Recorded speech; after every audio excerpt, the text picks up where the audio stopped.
All right, third lecture in week 10. This is it, I think, in a very, very small way. I'm getting a little sentimental, getting this chance to share with you things that are important to me, and for you all to receive it and think about it and talk with me about it has been a tremendous joy. So with that, let's look at this last lecture. Share the screen again. I just want to talk about young adult ministry leaders formation.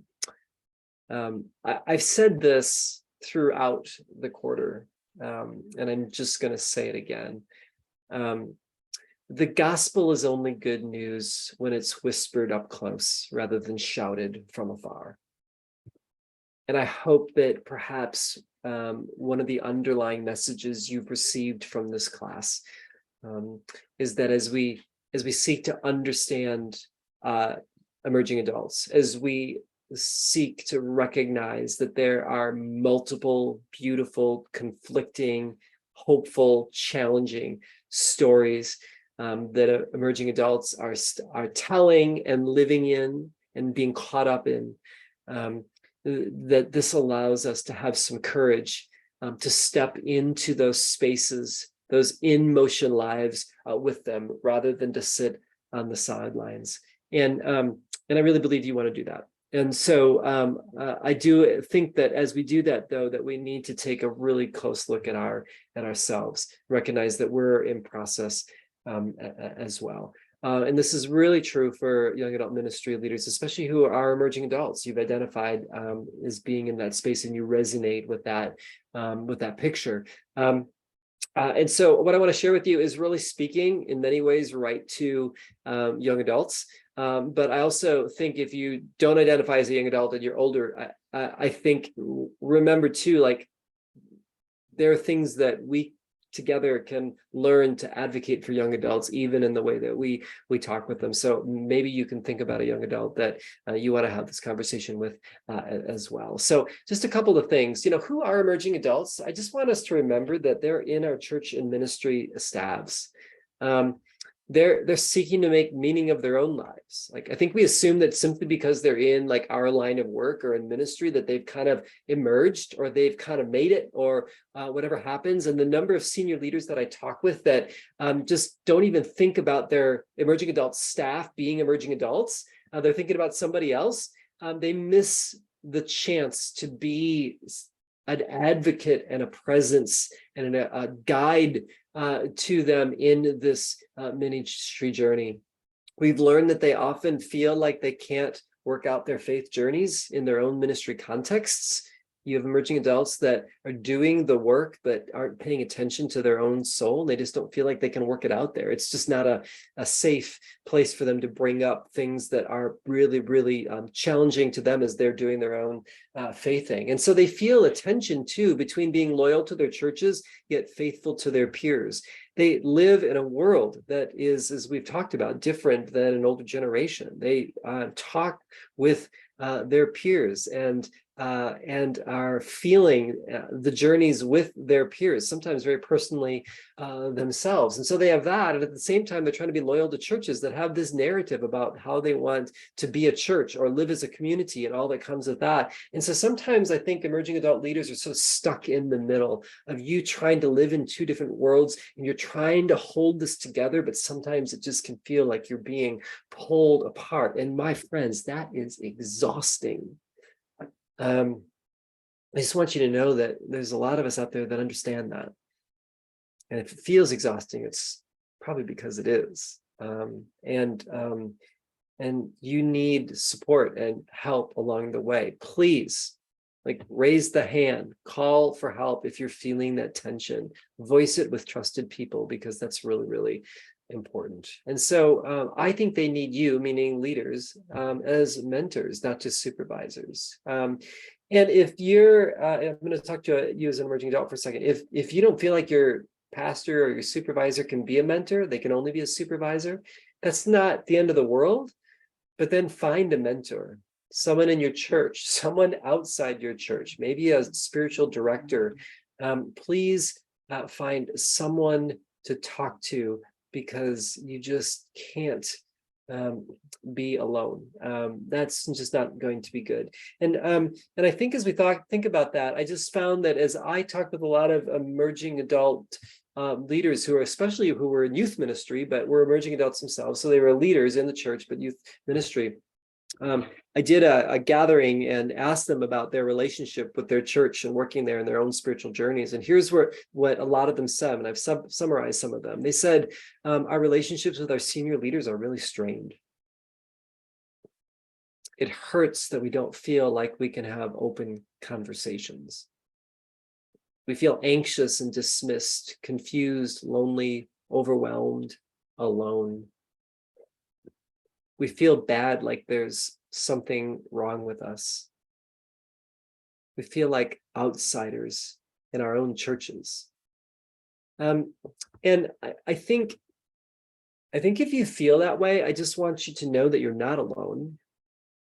And I just don't think that that's a sustainable place to be. So again, I want to encourage you that if you feel like you're an emerging adult in a leadership role at a church or a ministry or a nonprofit, I hope that you reach out to someone that can walk with you and accompany you. And let me just be really honest with you. I'm just gonna say it because I mean it. Like, if you can't find anybody, would you just call Rachel or me? Like, reach out to us, okay? No one should feel alone. No one should feel like they're not heard. No one should feel like they're losing their soul at the places that they're working. Now, I can't say that I can solve your problems or like figure it all out, but I certainly just want you to know that you've got a lifeline in Rachel and me, and we can certainly work with you to find the connection that you need. That's like more important than like any grade in this class. Like, if you're dying on the vine, pick up the phone and call us. Like, seriously, I'm dead serious about that, okay? All right, just look me in the eye right now and believe me, and like speak that back to me. Like, I will do that. Like, please. Okay. All right. Enough said about that. Now, about your role, let me just leave you with 3 things that I really want you to think about. Number one, I think there's a temptation in young adult ministry to think that you need, especially if you're a young adult, to be the model Christian. Like, everyone is riding on you. You're the next generation. You're holding the weight of not only like being a good Christian, but like the weight of the generation, because like people see you as like you made it and they just want all your friends to be like you, right? Which is a compliment to you, but that's just like an impossibility. You can't be a model Christian, but what you can be is a faithful seeker. Someone that is seeking after Jesus, so that you don't lose your soul. You will become a shell of a person if you're trying to be a model Christian rather than being a faithful seeker that makes mistakes, that has questions, that's faithing along the way and is part of that process. In your leadership, be a faithful seeker more than a model Christian. Secondly, I think there's a temptation for you to be a program director. Like, a program director is someone that gives the people what they want, right? Like, they're running the programs, they're just keeping the things going. I was just at this gathering this last week, and we were just talking about the word that we all hate, and that is momentum. Like, why do churches get so caught up in that? I think we're losing momentum. Oh no, we need more fire. Like, whatever that might mean. Like, program directors get caught up in sort of the next best thing, and we just kind of get programmed out because that's all that we do. And I just don't think that there's a one size fits all. We know that that's not possible with young adult ministry. And so maybe a better role that you can play is, instead of being a program director, is to be a missional matchmaker, okay? A missional matchmaker, and we've talked about this, is someone that sees young adults for who they are and tries to connect them with people that are maybe further down the road, right? So you might see there's someone that's an education major, and you tie them and you connect them with a professor in your congregation. You see someone that's going into business, and you connect them with someone that owns their own business in your community. You see someone who's becoming a mother, and you connect them with a grandmother who can understand what it's like to grow up as a woman and have children and grandchildren and all that comes with that, right? So our job in many ways isn't to do all the work and create all the things and keep all the momentum going. It's to really understand the lives of those that we are serving and connecting them with other people that we know in this wealth of resource that we call the church. It's a great role for you to play. Also, I think it's really easy for you to have a Messiah complex, that somehow you think because you took this class or you go to seminary or everything is riding on you, that your job is just supposed to, perhaps this summer, go to the proverbial mountain, get the vision, come down, share it, wow the congregation, make emerging adults cry. I don't know. You know what that's like. We feel this pressure to like come up with like this brilliant idea. One of the things that we learned in the work that we've been doing with young adults and in churches especially is that one of the best things that you can do as a young adult ministry leader is to develop a discernment team. A discernment team is a group of people that help you think about the ministry that you're thinking about developing. This discernment team could be made up of other young adults, perhaps an older adult, maybe another leader in the church. It doesn't have to be big.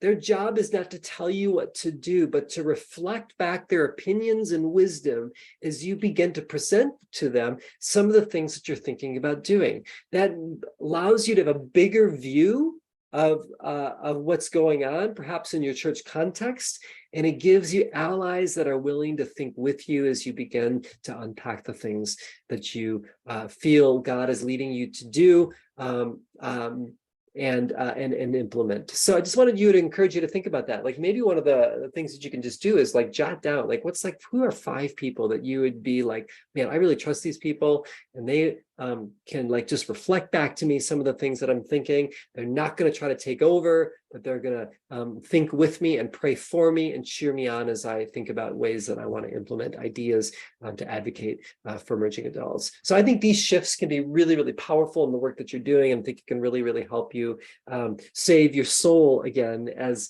you think about that. So leaving you with that. And then the final thing that I want to leave with you, and this is actually really, really important to me. I try regularly to just bless you, my students. I want you to know that you're beloved, you're called, that you're called to bring beauty and healing to this world. And I think deep down, you want that more than anything else. And I just want you to know that there's a lot of us around Fuller that see you that way and want that for you. And so let me just leave you with this blessing that actually is at the end of the book. And it may sound funny that I want to leave you with the blessing at the end of the book, but I think I just want you to hear my voice say these words that are really, really important to me as I finish up the book and as we finish up this class. So let me leave you with this. My dear students, adults and emerging adults, and whatever you want to call yourselves, I want you to remember emerging adults. See them. Say their names. Advocate for their quests of identity, belonging, and purpose. And accompany them and accompany their faithing too. Young adult ministry now, it's possible because of people like you. And in your own journey, may you experience God's grace and peace, even now.